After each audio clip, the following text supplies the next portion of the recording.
Advocate Pramod, പാർട്ടിയുടെ തലപ്പത്തിരിക്കുന്നവ കള്ളന്മാരും കൊള്ളക്കാരും മോഷ്ടാക്കളും ഒക്കെയാണെന്ന് പാർട്ടിയിലുള്ളവർക്ക് അറിയാം, നാട്ടുകാർക്ക് അറിയാം. പക്ഷേ നടപടി ഉണ്ടാകുന്നില്ല. അതാണ് പ്രശ്നം. എന്തുകൊണ്ട് നടപടി ഉണ്ടാകുന്നില്ല? അവിടെ സെറ്റിൽമെൻറ്റ് ഉണ്ടോ, അഡ്ജസ്റ്റ്മെൻറ്റുകൾ ഉണ്ടോ?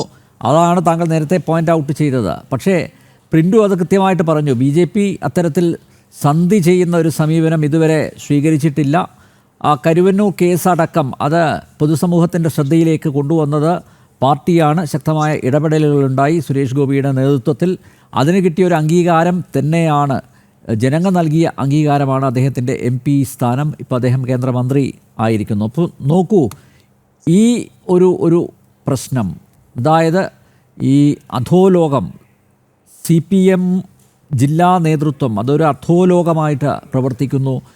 അതിന് ഈ കൊള്ളക്കാരെയൊക്കെ ഇല്ലാതാക്കാൻ, അല്ലെങ്കിൽ അവരെ അധികാര സ്ഥാനങ്ങളിൽ നിന്ന് താഴെ ഇറക്കാൻ പാർട്ടിക്കകത്ത് നിന്ന് തന്നെയല്ലേ പ്രക്ഷോഭം ഉണ്ടാവേണ്ടത്? ഞാൻ ഒരു കാര്യം ഒന്ന് ക്ലാരിറ്റി വരുത്തിയിട്ട് ഒന്ന് മുന്നോട്ട് പോയാൽ പറഞ്ഞോളൂ. പ്രിന്റു മനസ്സിലാക്കേണ്ടത്, ബിനി ടൂറിസ്റ്റ് ഹോം വിഷയത്തിൽ കേസ് കൊടുത്ത കൗൺസിലർമാരുടെ കൂട്ടത്തിൽ കൊടുത്ത ഒരു വ്യക്തിയാണ് ഞാനിപ്പോ അത് സുപ്രീം കോടതിയിൽ ചാലഞ്ച് ചെയ്ത് നിൽക്കുകയാണ്. ഞാൻ BJPയെ കുറ്റപ്പെടുത്തുകയല്ല ചെയ്യുന്നത്. BJPയിലെ ചിലവര് അവർ ഇഗ്നറൻസ് ആയിരിക്കാം പല കാര്യങ്ങളിലും. പിന്നെ ഈ വെഡ്ഡിംഗ് വില്ലേജിന്റെ കാര്യവും പ്രിന്റു പറഞ്ഞു. ഞാൻ ആം ആദ്മി പാർട്ടിയുടെ ആളൊന്നുമല്ല. പക്ഷെ വെഡ്ഡിംഗ് വില്ലേജില് റിട്ട് ഫയൽ ചെയ്ത് 18 ലക്ഷം രൂപ ഫൈൻ അടയ്ക്കാൻ ഡയറക്ഷൻ മേടിച്ച ഒരാളാണ് അത് ഞാൻ ആം ആദ്മി പാർട്ടി ആയിട്ടല്ല. തീർച്ചയായും BJPയുടെ മുൻ ജില്ലാ പ്രസിഡന്റ് KK അനീഷ് കുമാർ വളരെ ഫൈറ്റിംഗ് സ്പിരിറ്റ് ഉള്ള ഒരാളാണ്. അദ്ദേഹത്തെ എല്ലാ റെസ്പെക്ടോടുകൂടിയും കാണുന്ന ഒരു വ്യക്തിയാണ് ഞാൻ. കാരണം അദ്ദേഹം നല്ല പോലെ ഫൈറ്റ് ചെയ്യുന്ന ആളാണ്. പ്രിന്റ് പറഞ്ഞ പോലെ ഒരു കേസ് എടുത്തിട്ടുണ്ട്, അത് പാഠം നികത്തിയിട്ട് പണിതാണ്. അതിന്റെ ഓപ്പോസിറ്റ് ആണ് ഇപ്പോ മിസ്റ്റർ യൂസഫ് അലി ഇപ്പൊ പ്രസിഡന്റ് ആക്കിയുള്ള സ്ഥലം. അപ്പൊ പ്രിന്റ് മനസ്സിലാക്കേണ്ടത്, നമുക്കെല്ലാം ഇവിടെ അഴിമതി രഹിതമായ ഒരു ഭരണം അത് BJP കൊണ്ടുവന്നാൽ സന്തോഷമേ ഉള്ളൂ, അതിലല്ല. പക്ഷെ കാര്യങ്ങൾ ഒന്നും കൂടി ഒന്ന് പറഞ്ഞു മാത്രം. ഇവിടെ ആരും വെള്ളം പൂശാൻ നോക്കുന്നില്ല. ഞാൻ EP ജയരാജന്റെ കാര്യം പറഞ്ഞു. അല്ല പ്രമോദ് സാർ, അങ്ങക്ക് അറിയാമല്ലോ BJP നടത്തിയുള്ള പ്രവർത്തനങ്ങൾ. ഞാൻ പ്രിന്റ് പറഞ്ഞു, ഞാനത് വെള്ളം ഇതിനകത്ത് ഇടനിലക്കാരായി പ്രവർത്തിക്കുന്നു എന്ന് പറഞ്ഞത്. പ്രിന്റ് ഒന്ന് നോട്ട് ചെയ്തോളൂ. അതായത് ഇപ്പൊ ബിനി ടൂറിസ്റ്റ് ഹോമിൽ ഒരു വെജിറ്റേറിയൻ റെസ്റ്റോറന്റ് ഉണ്ട്. ആരാണ് നടത്തുന്നതെന്ന് അന്വേഷിച്ചു. ഞാനിപ്പോ ഒന്നും പറയുന്നില്ല, സമയം വരും. എന്റെ ഡീറ്റെയിൽസ് എടുത്തോണ്ടിരിക്കുന്നുണ്ട് കൃത്യമായി. അത് പോട്ടെ, ഇനിയിപ്പോ അതിനെ കുറിച്ച് പറയാൻ ഞാനിവിടെ പറയുന്ന ഒരു കാര്യം കൃത്യമായി നമ്പ്യാരെ എഴുതി വെച്ചോളൂ. ഈ പാർട്ടിക്കുള്ളിൽ കണ്ണനെയും മൊയ്തീനെയും ഒതുക്കിക്കൊണ്ട് മുന്നോട്ട് പോകാൻ വേണ്ടി PK ബിജുവും മിസ്റ്റർ വിജയരാഘവനും ഇറക്കുന്ന അവരുടെ കള്ളത്തരങ്ങൾ ഓരോന്നായിട്ട് പുറത്തുവിടുക.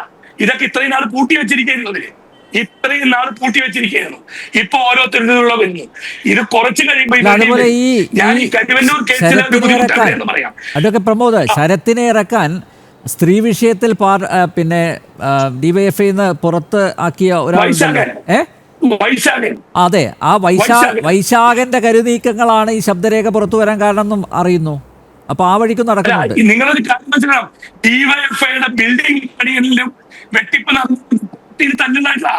എന്തുകൊണ്ട് മനസ്സിലാക്കേണ്ട കാര്യം നമ്പ്യാരെ, ഇപ്പൊ BJPയുടെ പ്രസ്താവന പറഞ്ഞ പോലെ ഒരുപാട് നല്ലവരുണ്ടായിരുന്നു. ഇപ്പൊ അവർക്കൊന്നും മിണ്ടാനില്ല, വായടച്ചിരിക്കുക.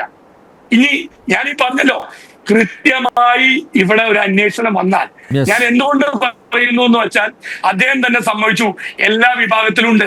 ശരിയാണ്. അതായത് ഡെപ്യൂട്ടേഷനിൽ പോയ ഒരു മനോജ്, വൈക്കംകാരനാണ്. അദ്ദേഹമാണ് പല ഡീലുകളിലും മുന്നിൽ നിന്ന്. ഞാൻ മനസ്സിലാക്കുന്ന അദ്ദേഹം പറഞ്ഞ കറക്റ്റാ, BJPയുടെ വക്താവ്. അദ്ദേഹത്തെ ഇതിലെ കള്ളത്തരങ്ങൾ മനസ്സിലാക്കി മാറ്റിയ 3 പേരിലെ ഒരു വ്യക്തിയാണ് അദ്ദേഹം എന്നാണ് എനിക്ക് മനസ്സിലാക്കുന്നത്. ഇപ്പൊ കോയമ്പത്തൂരാ ഞാനത് വാച്ച് ചെയ്തോണ്ടിരിക്കുന്നത് വേറെ ഒന്നും കൊണ്ടല്ല. ഇവരുടെ എല്ലാം ഇന്നൗട്ടുകൾ പിടിച്ച് അതും കൂടി CBIയുടെ പരിധിയിൽ കൊണ്ടുവരണം. CBIക്ക് പരാതി കൊടുത്താൽ ഈ ഉദ്യോഗസ്ഥർ അടക്കം വേണം.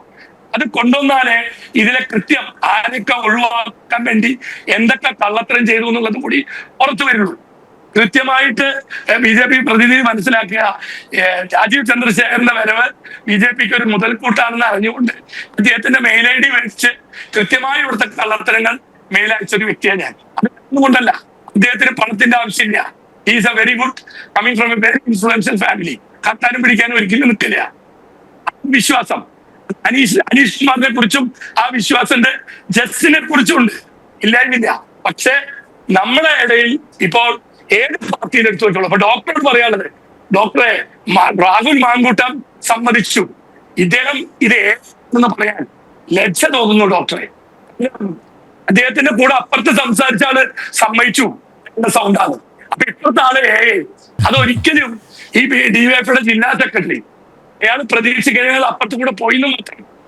ഇതിപ്പോ വൈശാഖൻ കൊണ്ടുവന്നു എന്ന് പറയുമ്പോ നമ്പ്യാരെ ഒരു കാര്യം മനസ്സിലായിപ്പോ, വൈശാഖനെ തിരിച്ചെടുത്തതും ഇതിലെ ഇന്നർ പൊളിറ്റിക്സിന്റെ ഒരു ഭാഗമാണ്. വൈശാഖിനെ പുറത്തേക്ക് വിട്ടത് ഈ പറയുന്ന AC മൊയ്തീനും MK കണ്ണനും അപ്പൊ അനൂപ് ഡേവിസ് കാർഡയും കൂടിയിട്ടാണ്. നിങ്ങൾ അന്വേഷിച്ചോളൂ. എനിക്ക് അത്രയ്ക്ക് രാഷ്ട്രീയം അറിയില്ല, പക്ഷെ CPM-ലെ നല്ലവരായ സഖാക്കള് കൃത്യമായിട്ട് ഇപ്പൊ നിങ്ങളൊരു ഡിബേറ്റിൽ പങ്കെടുക്കണമെന്ന് പറഞ്ഞാൽ കൃത്യമായിട്ട് നമുക്ക് ഡീറ്റെയിൽസ് അറിയിച്ചു തരും. അതിൽ നിന്നാണ് കൃത്യമായിട്ട് ഞാനിത് പറയുന്നത്. നിങ്ങൾ പരിശോധിച്ചോളൂ, നിങ്ങൾ രാഷ്ട്രീയക്കാർ പരിശോധിച്ചോളൂ. ഈ വൈശാഖിനെ പുറത്താക്കിയത് ആരാ? അനൂപ് ഡേവിസ് കാർഡ, എന്താ പറയാ AC മൊയ്തീൻ, ഇവരടങ്ങുന്ന ഗ്യാങ് ആയിരുന്നു. ഇപ്പൊ AC മൊയ്തീന്റെ പവർ പോയി, പുതിയ ആള് ചാർജ് എടുക്കുന്നു, അദ്ദേഹത്തിന്റെ കൂടെ നിന്ന് എടുത്ത നാടകം. ഈ AC മൊയ്തീന്റെ BJP വക്താവ് അതും കൂടി ഒന്ന് അറിഞ്ഞിരുന്നോട്ടെ. AC ഈ പറയുന്ന ആരുടെയും പൈസ ഇപ്പൊ ഈ ജനങ്ങളുടെ പൈസ കിട്ടാൻ വേണ്ടിയിട്ടുള്ള എഫേർട്ടില് ഏറ്റവും കൂടുതൽ നിന്നത് BJP-യും സുരേഷ് ഗോപിയും. BJP എന്ന് പറഞ്ഞാലാണ് സുരേഷ് ഗോപി. സുരേഷ് ഗോപി ഒറ്റയ്ക്കല്ലല്ലോ ജയിക്കുന്നത്, അതെല്ലാവർക്കും അറിയാം. അദ്ദേഹത്തിന്റെ ഫൈറ്റ് ഒരു സംശയവും വേണ്ട, അദ്ദേഹം തൃശ്ശൂരിൽ ചെയ്യുന്നതിന് നല്ല എഫക്റ്റ് ഉണ്ട്. പക്ഷെ ഒരു കാര്യം, നമ്മുടെ ഇടയിൽ ഇനിയും ഏതെങ്കിലും ഏത് പാർട്ടിയിലായിക്കോട്ടെ, നമ്മളെന്ന് പറയുന്നത് ഞാൻ ജനങ്ങളെ ഉദ്ദേശിച്ച് പറഞ്ഞെന്ന് മാത്രം, അല്ലാതെ ഞാനൊരു ആം ആദ്മി പാർട്ടിയുടെ ആളുമല്ല. മനസ്സിലായി? ഞാൻ ഒരു അഴിമതി കണ്ടപ്പോൾ ചൂണ്ടിക്കാണിക്കുന്നു. ഇപ്പോഴും ആ മിനി ടൂറിസ്റ്റ് ഹോമിന്റെ ഇതിൽ ഒരാൾ ഞാനാണ്. LDF ജാഥ നയിച്ചപ്പോ 6 കൗൺസിലർമാരും ബ്ലാക്ക് മെയിലിംഗ് വക്കീൽ എന്ന് പറഞ്ഞിട്ടാപ്പോ നോട്ടീസ് ഈ അനൂപ് ഡേവിസ് കാർഡ് ഇതുപോലെ ഡിബേറ്റിൽ ഇരുന്ന് പറഞ്ഞതിന്റെ അടിസ്ഥാനത്തിൽ വെച്ചിട്ടാണ് ചെയ്തത്. അപ്പൊ ഇതിന് സത്യസന്ധമായ ഒരു അന്വേഷണം വരണം. ഈ തട്ടിപ്പ് വീരന്മാർ, ഞാൻ വീണ്ടും പറഞ്ഞല്ലോ, ഈ കേസ് നമ്പർ കൂടി BJP വക്താവ് ഒന്ന് ടേക്കപ്പ് ചെയ്ത് ഈ വെഡിങ് വില്ലേജിന് 18 ലക്ഷം രൂപ അടയ്ക്കാൻ പറഞ്ഞിട്ടുണ്ട്, ഇതുവരെ അടച്ചിട്ടില്ല. നിങ്ങൾ അതൊന്ന് ടേക്കപ്പ് ചെയ്യണം, നല്ലൊരു കാര്യമാണ്. നമുക്ക് അതുപോലെ തന്നെ 126 ബിൽഡിങ്ങുകൾ, അത് നിങ്ങൾ പറഞ്ഞത് നന്നായി, നിങ്ങൾ ടേക്കപ്പ് എടുത്തതിന് നല്ല കാര്യം. മിനിമം 300 കോടി രൂപ തിരിച്ചേക്കണേ, 300 കോടി. ഇവിടെ മനസ്സിലാക്കുന്നില്ല. വക്കീലെ, ആ ഡോക്യുമെന്റ്സ് ഒക്കെ ഞങ്ങൾക്ക് തരിക, ഞങ്ങളുടെ റിപ്പോർട്ടർക്ക് കൊടുക്കുക. തീർച്ചയായും ഞാൻ എപ്പോഴും പറയുന്ന ഒരു കാര്യമുണ്ട്, ഞാൻ ഒരു ഇൻവെസ്റ്റിഗേറ്റീവ് വന്നാൽ നല്ലതാണ്. പ്രിന്റുവിന്റെ ശ്രദ്ധയിൽ കൂടി പെടുത്തുക. ഡോക്ടർ ജയരാജ്, ഇപ്പോൾ ശുദ്ധി കലശം ആര് നടത്തും എന്നുള്ളതാണ് ചോദ്യം. കാരണം പാർട്ടിയിലെ വിശുദ്ധന്മാരുടെ എണ്ണം വിരളമാണ്. അപ്പോൾ ഈ കൊള്ളക്കാരെയൊക്കെ പാർട്ടിയിൽ നിന്ന് അടിച്ച് ഇറക്കാൻ ആർക്ക് സാധിക്കും എന്നുള്ളതാണ്. ഒരു സംഘം കൊള്ളക്കാരെ മാറ്റി നിർത്തുമ്പോൾ മറ്റൊരു പുതിയ സംഘം കൊള്ളക്കാർ രംഗപ്രവേശം ചെയ്യുകയാണ്. അപ്പോൾ ഈ പാർട്ടിയെ എങ്ങനെ രക്ഷിച്ചെടുക്കും? തൃശ്ശൂരിലെ പാർട്ടിയെ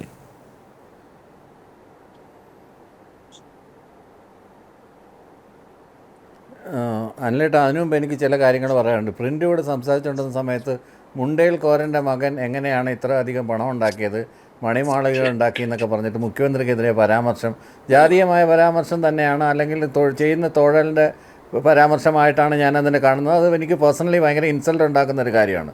അത് വളരെ മോശമാണ്. അദ്ദേഹത്തിനെ പോലെ ചെറുപ്പക്കാരനായിട്ടുള്ള ഒരാൾ എന്തുകൊണ്ടൊരു ചെത്തുകാരൻ്റെ മകന് കേരളത്തിൻ്റെ മുഖ്യമന്ത്രി ആയിക്കൂടാ? എന്താണ് അതിനകത്ത് പ്രശ്നം?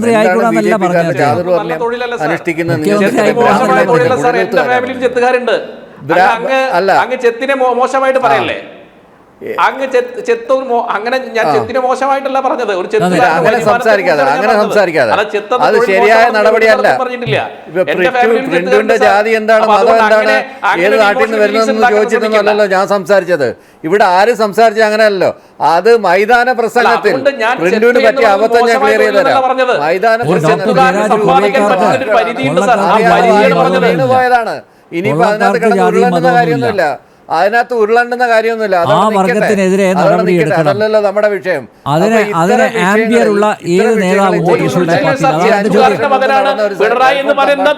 എടുത്തു വെച്ചിട്ട് തിരുവനന്തപുരത്ത് അധോലോകമാണെന്നും അവിടുത്തെ എല്ലാ സഹകരണ ആദ്യം ചെത്തുകാരുടെ മകനല്ലേ? കേരളത്തിലെ ഡോക്ടർ മുഴുവൻ ജയരാജ് സഹകരണ സംശയമില്ല. സ്ഥാപനങ്ങളിലും അതോ ലോകമാണ്. അഴിമതിയാണെന്ന് വരുത്തി തീർക്കാനായിട്ടുള്ള പാർട്ടിക്കാരൻ തന്നെയാണ് പറഞ്ഞത്. പാർട്ടിയിലെ യുവ നേതാവാണ് പറഞ്ഞത്. പാർട്ടി ജില്ലാ കമ്മിറ്റി അംഗമാണ് പറഞ്ഞത്. അതിലൂടെ വരെ അതിനകത്തുനിന്ന് വരെ പിടിച്ചു പറിക്കാം എന്ന് പ്ലാൻ ചെയ്തുകൊണ്ടിരിക്കുന്ന ഒരു കേന്ദ്ര ഭരിക്കുന്ന സ്ഥലത്ത് അപ്രഖ്യാപിത സാമ്പത്തിക അടിയന്തരാവസ്ഥ നടക്കുന്ന ഒരു സ്ഥലത്ത് കിഫ്ബിയിൽ വരെ ലിമിറ്റേഷൻസ് വെച്ച ഒരു കേന്ദ്രം ഭരിക്കുന്ന സ്ഥലത്ത് ഇവിടെ നിലനിൽക്കുന്നത് ഇവിടുത്തെ സഹകരണ ബാങ്കുകളുണ്ടാണ്. അപ്പോൾ ഇവിടുത്തെ സഹകരണ ബാങ്കുകളെ തകർക്കുക എന്നുള്ളത് വളരെ കൃത്യമായ BJPയുടെ ആവശ്യം തന്നെയാണ്. ആ അഭിപ്രായം തിരിച്ചറിയുന്നുണ്ട്. ഇനി BJP ഭരിക്കുന്ന സഹകരണ ബാങ്കുകളുടെ അഴിമതി ഇല്ലെന്ന് പറയാൻ പറ്റുമോ പ്രിന്റുവിന്?